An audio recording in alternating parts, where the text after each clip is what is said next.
Bonjour à tous dans ce vendredi 22 novembre. Alors que Charlie Dalin est en tête maintenant depuis cette nuit, je me suis dit qu'avec 16 bateaux de la flotte ayant déjà passé l'équateur, c'était Thomas Ruyant, vous avez peut-être vu ma vidéo de l'image du jour qu'il a passé un premier hier. Aujourd'hui, à ce moment où je vous parle, au pointage de midi de 11 heures, ils sont 16, presque la moitié de la flotte, plus de la moitié de la flotte, à avoir franchi déjà l'équateur sur tous les bateaux à feuilles. Dans les bateaux à dérive, je crois que c'est juste Benjamin Dutreux qui l'a passé déjà. Je vais vous montrer rapidement sur la carte et on va surtout aujourd'hui appeler Jean-Luc Van Den Heede pour qu'il nous explique un peu. Vous savez, il y a une dépression qu'ils vont essayer d'attraper au large de Rio de Janeiro. Les premiers, c'est de pêche pour l'attraper et descendre dans le sud, vers le cap de Bonne-Espérance, vers l'Afrique du Sud, avec cette dépression, ce qui va du coup créer une vraie différence avec les poursuivants. Vous vous rappelez, l'autre jour, dans mon tracker, je vous disais, il y avait cette espèce de nœud de vent dans l'ouest où se trouvaient la plupart des bateaux à foils. Et je vous disais que cette espèce de petit nœud de vent contraire, je vous avais montré les quatre vents qui allaient dans tous les sens, risquaient de les ralentir dans le poteau noir. Et c'est bien, et au sortir du poteau noir, ils n'ont pas fait de vitesse extraordinaire tout de suite après. C'est exactement ce qui se passait. Alors aujourd'hui, je vais déjà vous montrer, pour ceux qui débutent, où se trouve l'équateur déjà. Sur la carte du monde, on le voit là, vous voyez en 3D, on voit déjà la descente, vous voyez les bateaux, ils partent des Sables d'Olonne et puis je le dis pour ceux qui découvrent le Vendée Globe, voilà, ils vont descendre, ils vont contourner le cap de Bonne-Espérance et rentrer là dans l'océan Indien, celui qui a, je pense, les tempêtes les plus spectaculaires de ce que j'ai vu moi dans les dernières courses. Hop, voilà, là je vais essayer, j'y vais un peu vite. Voilà, je vais essayer de vous montrer. Vous voyez la ligne de l'équateur ici et on voit toute cette bonne partie des bateaux qui sont sortis, qui l'ont passé, qui sont en train de prendre les alizés de sud-est pour descendre. On a en tête, on le voit déjà, Thomas Ruyant ici. Ah bah tiens, c'est lui qu'on voit le plus avancé, mais par rapport à la ligne rouge, ce que je vous avais expliqué l'autre jour, c'est cette ligne rouge qui est la distance au but, la plus directe qui compte dans la prise des notes, dans la prise des classements. Là, on a Thomas Ruyant, tout de suite Charlie Dalin qui en fait est le premier aujourd'hui au classement. Il est à 18 nœuds et Thomas Ruyant il est à 7 nœuds seulement, vous voyez, plus à l'ouest. Et puis là, vous voyez, on a Sam Goodchill qui était premier pendant un bon moment. Lui, il est à 14 nœuds. Thomas Ruyant, hier, vous avez remarqué, il a fait une option, il a beaucoup bossé dans la nuit, mais il s'en est très bien sorti de ce passage du poteau noir. Et puis derrière, on voit Charlie on voit qui est là, Nicolas Luneven, etc. Je vais vous montrer juste Violette parce que, avant qu'on en parle avec Jean-Luc, avant que j'appelle Jean-Luc, vous voyez Jean Le Cam, son option à l'est, il est dans du mou. Il est en train de faire combien là? Il est en train de faire 9 nœuds. Il reste quand même en tête de bateau à dérive. Donc son option, moi je continue à le dire que c'est pas une mauvaise option ce qu'il a fait parce que dans l'ouest, est-ce qu'il aurait allé infiniment plus vite? Pas sûr. Au moins il a essayé un coup. Et le poteau noir ne s'est pas ouvert à l'est. Et donc du coup c'était une chance. Il a tenté sa chance. Il le dit lui-même, qui ne tente rien n'a rien. Alors je vous montre Violette. Vous voyez, là on a, là c'est pénible. Vous voyez, elle est juste derrière, là. Elle est 21e aujourd'hui, alors que Jean Le Cam est ici. Et donc, la plupart des bateaux à dérive sont juste derrière elle. Je crois qu'il y avait un bateau à dérive. J'avais cru voir tout à l'heure. Tac, tac, tac. Qu'est-ce que j'ai vu? Benjamin Ferré, je crois que je l'ai vu. Où est-ce que je l'ai vu? Non, c'est Benjamin Dutreux qui l'avait passé.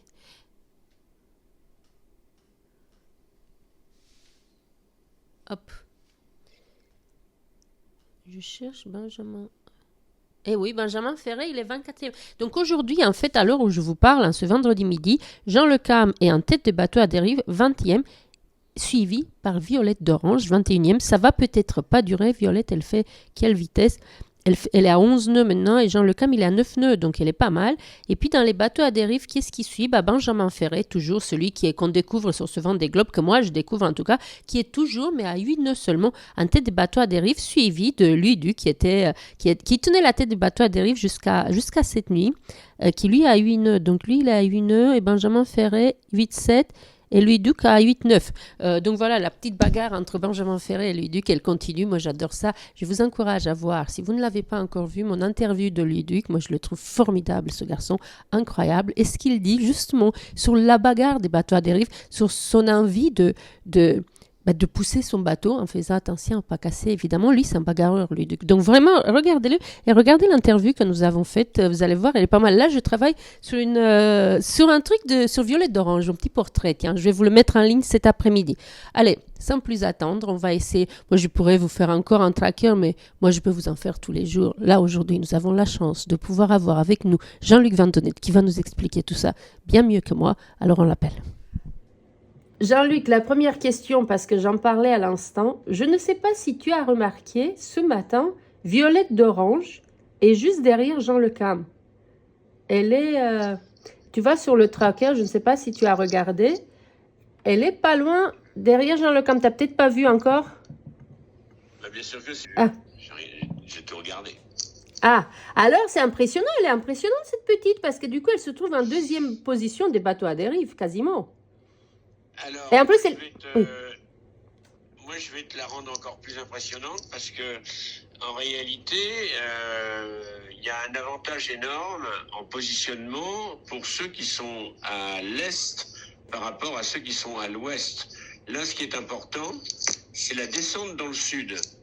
Et en réalité, elle est plus au sud que Jean. Donc, normalement, elle est un petit peu devant encore. Ah ouais?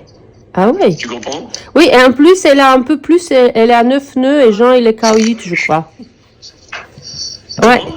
J'ai dit, et en plus, elle a un peu plus de vitesse que Jean, parce qu'à l'instant où je te parle, Jean est à 9 nœuds. La vitesse instantanée, c'est pas d'une précision diabolique. Ah oui, d'accord. Bon, ben, on va suivre ça. Qu'est-ce que toi, tu en penses du tracker ce matin? Alors, les favoris sont tous là.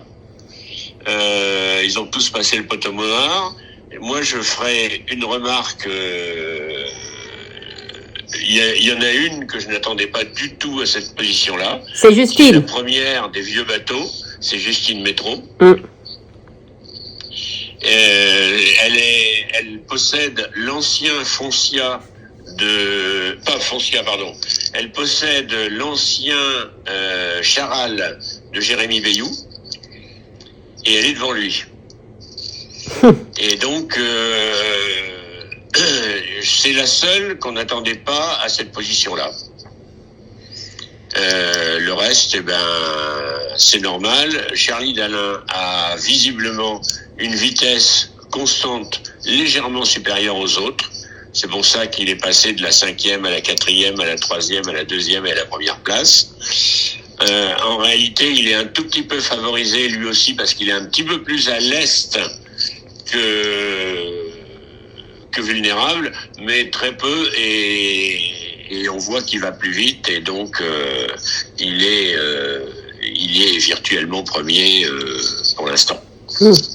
C'est incroyable. Qu'est-ce que toi, maintenant, en fait, ce qu'on sait, c'est qu'après le passage de l'équateur, ils vont essayer de choper les alizés de sud-est et d'aller au plus vite.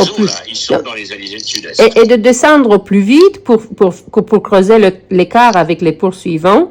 Là, j'ai entendu dire qu'ils sont en train d'essayer d'attraper une dépression au large du Brésil. Oui, absolument. Il y a des dépressions qui sortent du Brésil régulièrement. Et donc, tout le jeu pour eux, ça va être de faire le tour de l'anticyclone de Sainte-Hélène et de pas se faire attraper par cet anticyclone qui les ralentirait et de faire la route la plus directe possible sans être attrapé par l'anticyclone pour descendre sous le cap de Bonne-Espérance. Bon, et la question que je n'étais pas posée, que j'aurais dû te poser au sujet du tracker de ce matin, c'est laquelle? Justement, c'est la remarque sur Justine Métro qui me surprend énormément, puisque elle a quand même un bateau qui a 4 ans.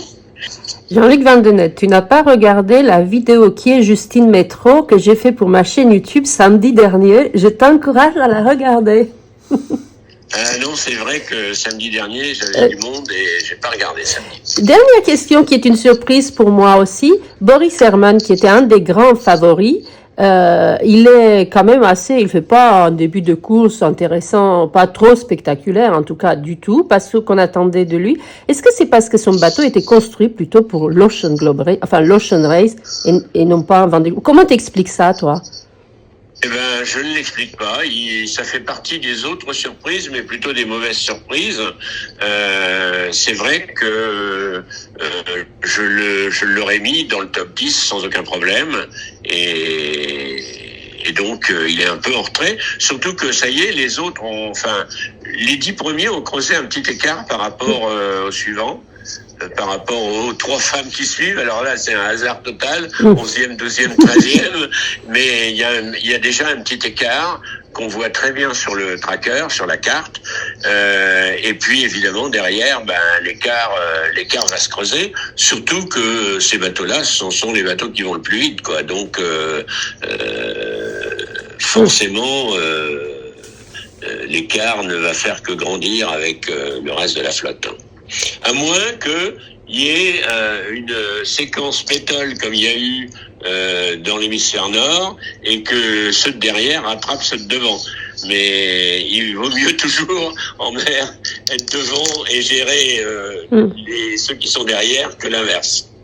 Ah bah super. Merci infiniment Jean-Luc. Est-ce que tu voudrais revenir de temps en temps, nous éclairer de tes analyses brillantes? Oui, moi je peux revenir à partir de mercredi, puisque jeudi jusqu'à mercredi je serai en Angleterre, donc on peut se retrouver jeudi prochain. Ah bah super, merci beaucoup. Bon séjour en Angleterre Jean-Luc. Merci. Au revoir. Et voilà, rendez-vous est pris avec Jean-Luc Vandenette pour la prochaine session Trekker hebdomadaire jeudi prochain. D'ici là, cet après-midi, je vais vous mettre en ligne un petit sujet sur Violette d'Orange parce que je la suis depuis le tout début. Elle est assez impressionnante, donc ça s'appellera Qui est Violette d'Orange. Et si vous n'avez pas regardé Qui est Justine Métro, ma vidéo de la semaine dernière, je vous encourage à la voir parce que cette fille, on n'a pas fini d'en entendre parler. Les deux d'ailleurs, je crois. Allez, je vous embrasse. Sur ce, on se retrouve bientôt, ici ou là. Je vous souhaite à tous un excellent week-end et je vous dis à très bientôt. Bye bye.